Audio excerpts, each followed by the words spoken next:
नमस्कार फ्रेंड्स, मैं Suresh Kumar Kushwaha SK biology YouTube channel में आप सबका हार्दिक स्वागत करता हूं।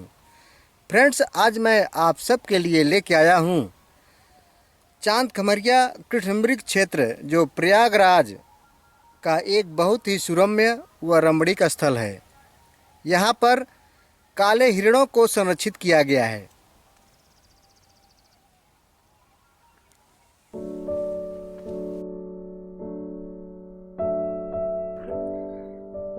फ्रेंड्स, चांद खमरिया काला हिरण संरक्षित वन क्षेत्र उत्तर प्रदेश के प्रयागराज जिले के सुदूर दक्षिणांचल में लगभग 50-55 किलोमीटर की दूरी पर मेजारंज में स्थित गांव चांद खमरिया, महुली कला और मेजा वन प्रभाग की जमीन पर लगभग 126 हेक्टेयर भूमि पर स्थापित है, जो एक बेहद पथरीला व बंजर भाग है। यहाँ गर्मियों में तापमान 48 डिग्री सेंटीग्रेड के आसपास रहता है। यहाँ मौजूद पथरीला भाग जीवन विहीन एवं बंजर लग सकता है, लेकिन यहाँ भी जीवन है जो खुद को उपबंजर परिस्थितियों, बढ़े तापमान और नमी की कमी के हिसाब से अपने आप को परिवर्तित कर लिया है। यहाँ पलाश, बैरबरारी जैसे सैकड़ों प्रजाति की वनस्पतियाँ व जीव जंतुओं की प्रजातियाँ मौजूद हैं। उन्हीं में से एक हैं ये दुर्लभ काले हिरण यानी ब्लैक बक।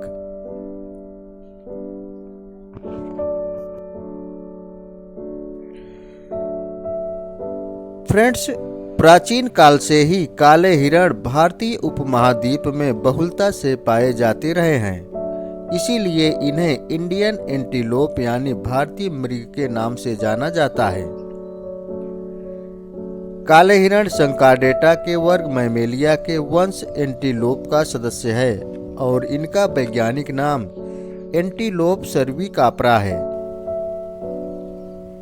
काले हिरण आमतौर पर शाकाहारी होते हैं, जो आमतौर पर घास तथा जंगली वनस्पतियों की पत्तियों को खाकर अपना जीवन बसर करते हैं। यह मुख्य रूप से दिनचर एंटीलोप होते हैं, जो दिन के समय काफी सक्रिय रहते हैं तथा कम वनस्पति वाले बीहड़ इलाकों में रहना ज्यादा पसंद करते हैं।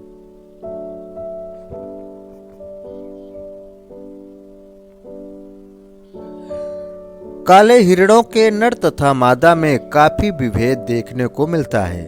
नर का ऊपरी हिस्सा और पैर के बाहरी हिस्से जहां काले भूरे रंग के तथा निचला हिस्सा सफेदी लिए होता है, वहीं मादाएं तथा किशोर पीले रंग के होते हैं।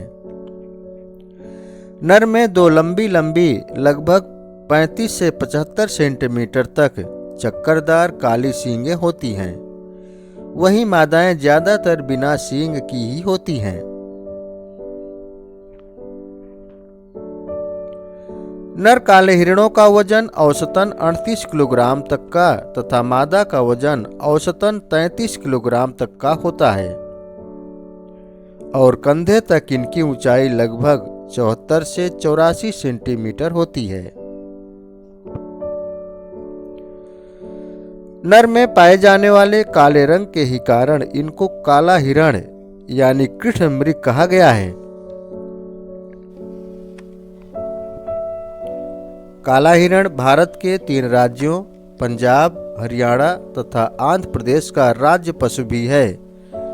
यह मृग मानव बस्तियों, माल मवेशियों के नजदीक भी रहने की कोशिश करता है। यह भारत के अलावा नेपाल और पाकिस्तान में भी पाए जाते हैं, जबकि बांग्लादेश से पूरी तरह समाप्त हो चुके हैं।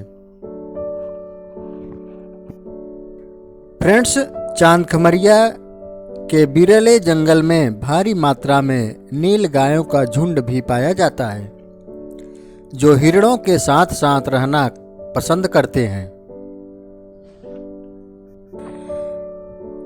काले हिरणों की स्थिति के बारे में अगर देखा जाए तो इनकी स्थिति चिंताजनक बनी हुई है।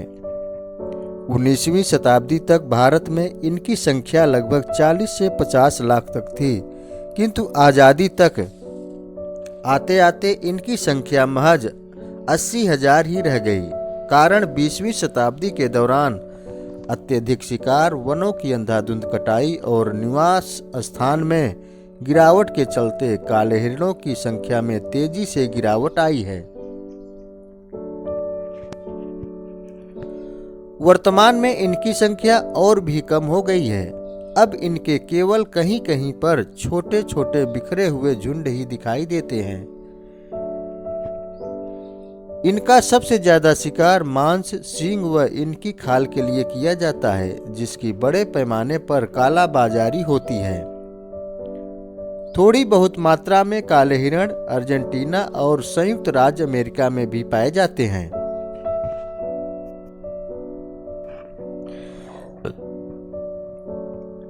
फ्रेंड्स, हिंदू धर्म में काले हिरणों का बहुत महत्व है।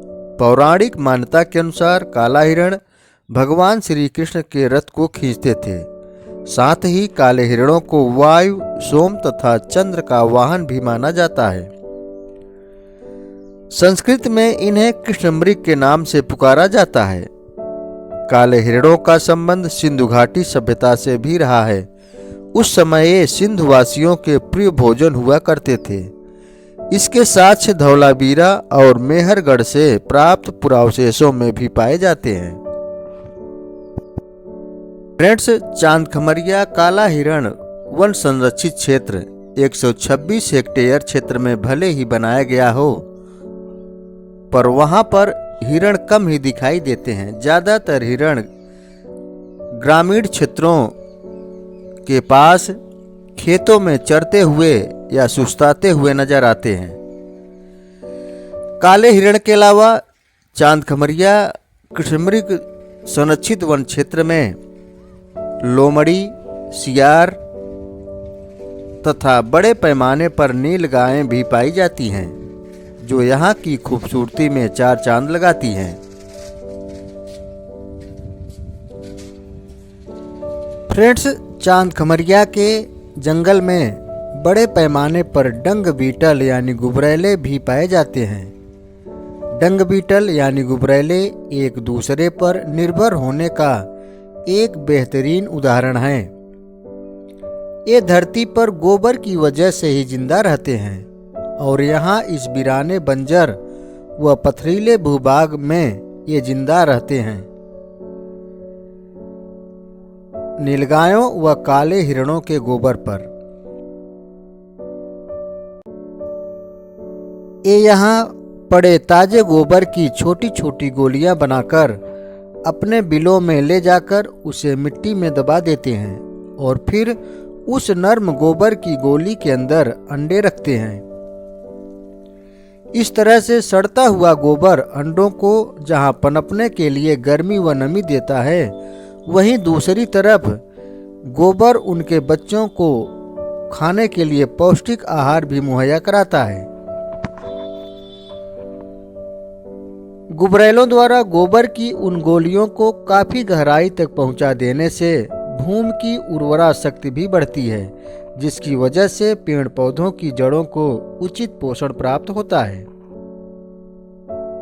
फ्रेंड्स, आज भले ही यहाँ पर सरकार के द्वारा पूरी सुविधाएं मुहैया कराई गई हैं, पर काले हिरणों के लिए आज भी यहाँ चुनौतियाँ कम नहीं हुई हैं। काले हिरणों के क्षेत्र में भारी मात्रा में माल मवेशियों के आने से न सिर्फ काले हिरणों का चारा खत्म हो रहा है, बल्कि चरवाहों के साथ आए हुए कुत्तों से हिरणों के जान का खतरा बना रहता है। कुत्तों के आक्रमण में कई हिरण दौड़ते हुए पत्थरों से टकराकर चोटिल हो जाते हैं, तब वो आसानी से कुत्तों के शिकार बन जाते हैं, जिस पर ध्यान दिए जाने की जरूरत है।